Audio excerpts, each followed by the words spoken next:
സുബഹി നമസ്കാരത്തിന് ശേഷം കിടക്കയിലേക്ക് മടങ്ങുന്നവരിൽ എത്ര പേരുണ്ട് നമ്മിൽ? അവസാനമായി നിങ്ങൾ ചിന്തിച്ചിട്ടുണ്ടോ നബി സല്ലല്ലാഹു അലൈഹി വസല്ലം ആ സമയത്തെക്കുറിച്ച് എന്താണ് പറഞ്ഞത്? പ്രവാചകൻ സല്ലല്ലാഹു അലൈഹി വസല്ലം പറഞ്ഞു, സുബഹിക്കും സൂര്യോദയത്തിനുമിടയിൽ ഉറങ്ങരുത്.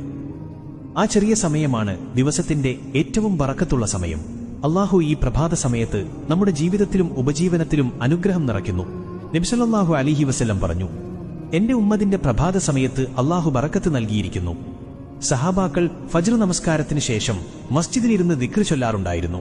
നബി സല്ലല്ലാഹു അലൈഹി വസല്ലമയും അതുപോലെ ഇരുന്ന് സൂര്യോദയം കഴിഞ്ഞ് ഇഷ്റാഖ് നമസ്കാരം നിർവഹിക്കുമായിരുന്നു. അതിന്റെ പ്രതിഫലം നിങ്ങൾക്കറിയണ്ടേ?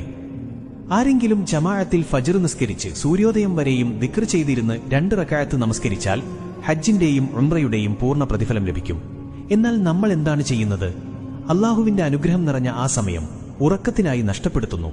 ഇന്നു മുതൽ ശ്രമിക്കൂ. ഫജ്റിന് ശേഷം ഉറങ്ങാതെ ഖുർആൻ പാരായണം ചെയ്യുക, ദിക്ർ ചൊല്ലുക, അല്ലെങ്കിൽ ദിവസത്തിന് പ്ലാൻ ഒരുക്കുക. അല്ലാഹു ആ സമയത്ത് നിനക്ക് ബറക്കത്ത് നൽകട്ടെ. ഉറക്കം വിട്ടാൽ നഷ്ടമല്ല, ബറക്കത്ത് ലഭിക്കാത്ത ദിവസമാണ് യഥാർത്ഥ നഷ്ടം. ഈ ഒരു അറിവ് നിങ്ങളുടെ കൂട്ടുകാരിലേക്കും എത്തിച്ചു കൊടുക്കാൻ മറക്കല്ലേ. നിങ്ങൾ കാരണം അവനൊരു പുണ്യം ചെയ്താൽ അതിന്റെ പ്രതിഫലം നിങ്ങൾക്കും ലഭിക്കും ഇൻഷാ അല്ലാഹ്. ഇന്നു മുതൽ ഈ നല്ല ശീലം ചെയ്യും എന്നുള്ളവർ ഒരു ഇൻഷാ അല്ലാഹ് എന്ന് കമന്റ് ഇടണേ. നിങ്ങളുടെ കമന്റ് ചിലപ്പോൾ മറ്റുള്ളവർക്ക് ഒരു മോട്ടിവേഷൻ ആയാലോ. അല്ലാഹു നമ്മെ എല്ലാവരെയും സ്വർഗാവകാശികളിൽ ഉൾപ്പെടുത്തി